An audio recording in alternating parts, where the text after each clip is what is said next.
이문영 교수, 문동한 고은 선생님한테 얘기해서 새벽에 김영삼 집으로 찾아간 거죠. 그때만 해도 그 어른들이 참 큰 역할을 해준 거죠. 그래서 우리는 새벽에 이제 쟁이 기금 있잖아요. 얼마나 좋아. 다 돈을 나눠줘가지고 택시 타고 신민당사 근처에 있다가 땡 하면 9시 땡 하면 들어간다. 이렇게 이제 했는데 제가 놀란 건 그 와중에 조합원들이 언제 블랙카드 머리띠까지 다 준비해가지고 온 거야. 나는 준비를 못했는데 오히려. 그래가지고 다 그 당시 때 목욕 갈 때는 바구니를 들었어요. 그거 다 들고 그러고 이제 나가는데 정복과 형사가 그 때문에 진짜 잘렸대나 그래서 하여튼 거기서 다 있다 몰랐던 거예요. 그래가지고 땡 하고 처음에 들어가려고 그러는데 머뭇머뭇하더니 받아 이러더라. 문 열어줘. 그 이제 김영삼 전화가 온 거죠. 그 들어가는 순간 그날 동아일보에 신문에 난 거예요. 우리는 이 싸움 이겼다. 이제 여기서 우리는 나가라 그러면은 마포대교 가서 빠져 죽는다고 하자. 해결될 때까지 있어야 된다. 이걸 딱 하고 간 거죠. 그래서 이제 3일째 되던 날 딱 정보가 들어온 거예요. 오늘 저녁이 이제 고비다. 끌어내. 그러는데 보니까 기동대가 다 이렇게 시민당사를 에워싸는 거예요. 그래서 우리가 마지막 종결대를 했습니다. 이제 마지막 종결대를 하면서 김경숙 열사가 이제 결의문 낭독하고 부모에게 편지 이런 것도 다 하고 그러는데 조합원들이 끝나자마자 4층 난간에 다 올라간 거예요. 어떤 새끼고 올라오면 떨어져 죽겠다고. 그러니까 기자들이 난리가 난 거죠. 진짜 기자는 카메라만 돌린다예요. 완전히 아주 무리 안 하고. 그래서 제가 보니까 진짜 무슨 일이 나겠다 싶어서 기자들도 다 내보내고 김영삼 총재도 올라왔겠대. 다 내보내고 문을 닫아버리고 조합원들을 진정을 시켰죠. 그래서 그때 몇 명이 이제 김영숙도 우리 김경숙도 그렇고 병원에 끌려갔어요. 실신해가지고 한 몇 명이 끌려가고 그랬는데 김경숙은 다시 병원에서 또 온 거죠. 온 거는 우리가 잘 몰랐는데 그래서 다시 이제 다 진정시키고 김영삼 총재가 올라와서 지금까지 제1야당의 경찰이 들어온 적은 없다. 그리고 우리가 여러분을 지키겠다 밑에서. 그리고 안심하고 자라 그러더라고. 근데 우리 조합원들이 얼마나 참 순진한지 지부장 끌려가면 안 된다 이거예요. 그래서 저를 옷도 다 바꿔 입혔어. 그 와중에 안 끌려갈 수 있나요? 조합원 지부장을 몰라야 된다. 옷도 바꿔 입히고 딱 그러고 이제 저는 이제 잠이 잠깐 들었는데 비상하는데 보니 벌써 고가 사다리 타고 올라와서 이제 딱 에워싼 거죠. 1000명이 넘게 에워싼데 그때도 우리 조합원들은 거기가 187명이 갔는데 가운데 이렇게 이제 모여가지고 지부장이 잡혀가면 안 된다 이거예요. 그래서 얼마나 순진해요. 그래서 노래를 부를 때 한 줄은 이렇게 하고 한 줄은 이렇게 하고 사람을 몰라보게 해야 된다. 그렇게 순진. 그러고 노래를 불렀어. 그러고 거기서 그러니까 이게 경찰들이 한참 내려다보니 참 어이가 없지. 이런 순진하고 이렇게 어린 여공들을 끌어내려고 지네가 이렇게 많이 왔다는 게 너무. 그러더니 조금 있더니 이제 끌어내 이러더라고요. 그러고 이제 다 경찰서에 이제 끌려갔죠. 그랬는데 우리 조합원 제 차에 탄 조합원이 이제 끌려 안 내려가겠다는 거예요. 거기서도. 그리고 조사를 받는데 누가 시켰냐 이제 지부장 이렇게 해야 되는데 지부장이 시키지 않고 내가 했다는 거예요. 이 어린 친구가 계속. 그리고 조사를 안 받는 거야. 그래서 제가 그랬죠. 제가 지부장이라고. 그러면서 이제 그 조합원들을 다 그렇게 해서 조합원들은 집으로 다 가고 우리는 태릉 경찰서로 간 거죠. 그래서 그때 이제 제가 딱 얘기를 했죠. 저는 임신 6개월이다. 그러니까 처음에는 막 때릴라 그러다 이제 제가 유산까지 되면 이제 더 난리 나니까 우리는 남산 밑에 여관을 하나 얻어서 이제 조사를 받았어요. 그리고 이제 그때 이제 더 끌어내려고 했던 거는 YH가 거기서 그렇게 이제 크게 깨지겠다고 하고 싸우는 걸 보고 다른 노동조합들이 힘을 얻은 거예요. 그래서 혜태제가가 어영이었는데 민주노조를 바꾸려고 했고 우리도 같이 뭐 가자 이런 얘기도 있었고 용달도 기사들이 이제 자기 차지만 또 이게 다 조합으로 해가지고 돈 떼어가고 이런 것들이 이제 여기저기서 막 이렇게 나온 거죠. 그리고 그 당시 때 여러분들이 연대가 없었다는 게 연대가 없지 않았어요. 끊임없이 시민당사에는 컨트롤 식구도 왔었고 뭐 계속 같이들 와가지고 함께 했고 그날 저녁만 이상해서 제가 다 나가라고 오늘은 우리 조합원만 있겠다고 그렇게 했던 거지. 그렇게 해서 뭐 빵도 사드려주고 떡도 그렇고 모금도 그렇고 끊임없이 그렇게 이제 했던 거죠. 그래서 그런데 이제 그렇게 하면서 정부는 이게 그래도 노동자가 싸웠다는 거를 하기 싫은 거 아니에요. 배후 조정을 넣었죠. 그래서 간첩, 불순 세력 이걸 해야 되는 거기 때문에 이 어른들을 잡아가면서 그 고리를 이제 남편으로 한 거죠. 그래서 우리 남편을 도망댕겼는데 계속 네 남편 지금 어느 여자하고 어느 여관에 가 있는지 아냐 이제 막 이렇게 이제 저한테 와서 회유책을 쓰고 네 태아 교육이 얼마나 중요한지 아냐. 네 애는 투쟁투쟁하고 나올 거다 막 그래서 내가 아유 저 우리 애만큼은 투쟁투쟁 안 해도 살 수 있는 세상을 만들기 위해서는 내가 투쟁을 할 수밖에 없었다 이러고 했는데 마지막에는 우리 시댁에 가서는 당신 아들 북한에 가 있다 이렇게까지. 우리 아주버님이 얼마나 우리 아버님은 또 얼마나 놀랬겠어요. 이게 아들이 평양 가 있다는데.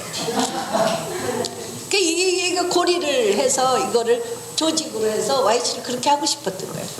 그래서 저는 사실 저는 또 남편을 잘 몰라요.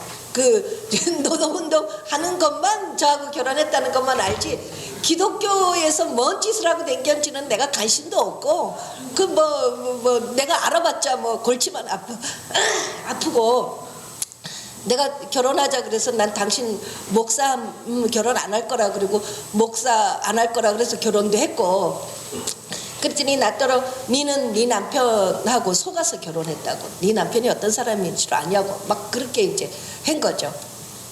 그래서 우리 아버님이 신문을 다 스크랩을 했더라고요. 이 우리 사건이 얼마나 조작됐다는 거를. 그래서 제가 검찰청에 조사받고 있는데 아버님이 오신 거예요. 오셔가지고 야, 네 남편 잘 있다. 그런데 네가 나와서 해결해야 할 문제점을 깨알같이 써서 거기서 또 이거 해명해야 할 일을 그러고는 이제 구치소에 있는데 몇 번이나 면회 왔다 못 만났다가 이제 와가지고는 우리 아버님이 저보고 저 결혼했을 때 그랬거든요. 다 좋은데 들어가는 일만 하지 말아라 이랬는데 제가 들어가서 있으니까 아버님이 오셔가지고 큰일 했다. 그래도 너네 때문에 그전에는 이제 부채가 우선이었는데 임금이 우선으로 바뀌었습니다. 그거 하면서 우리 투쟁으로.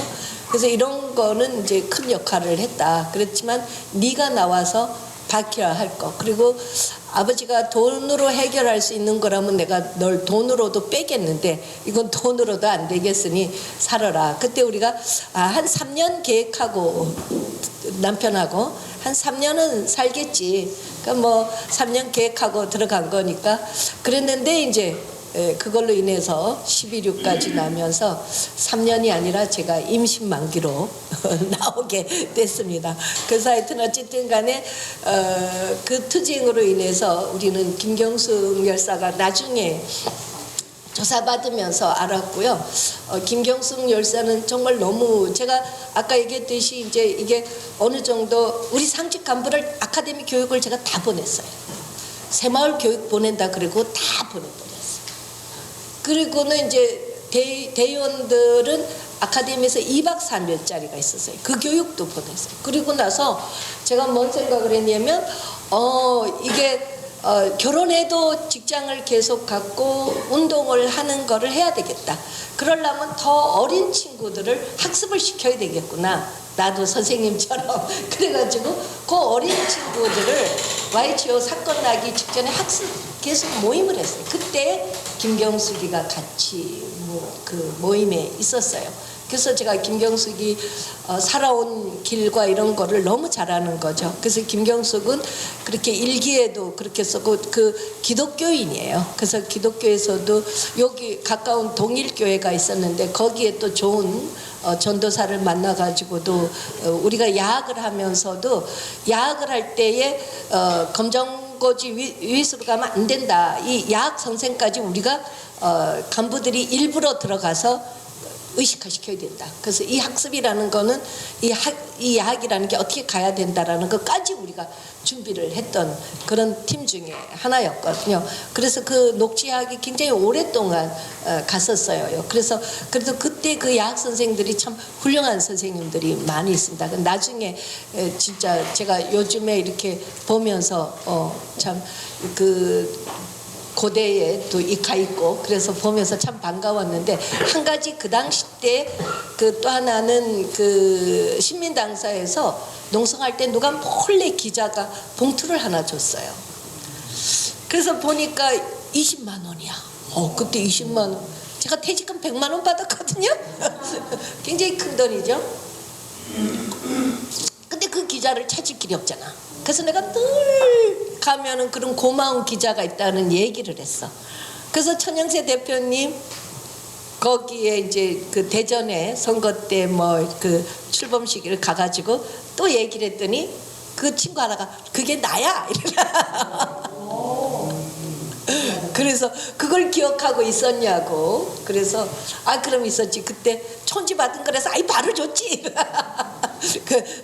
그 당사에서 이제 기자 노릇하고 이랬으니까 그러니까 그런 것들이 굉장히 이제 힘이 된다는 거죠. 우리한테는. 그래서 여러분들이 뭐 현장은 아니지만 그렇게 했던 부분들이 우리한테 힘도 주고 그래서 어쨌든 간에 우리는 크게 깨지자 해서 크게 깨졌어요. 그래서 우리는 크게 깨졌다. 우리 싸움은 그래서 성공했다. 그래서 경숙이가 자살이냐 타살이냐라고 했을 때도 몇 번 제가 모임을 했는데 잘 모르겠어서 그거는 자살이든 타살이든 자본가와 이 정부 권력이 결탁해서 경숙의 죽음을 몰고 갔다 이렇게 결정을 했던 거죠. 그런데 2008년도에 자살이 아니고 타살로 밝혀진 거죠.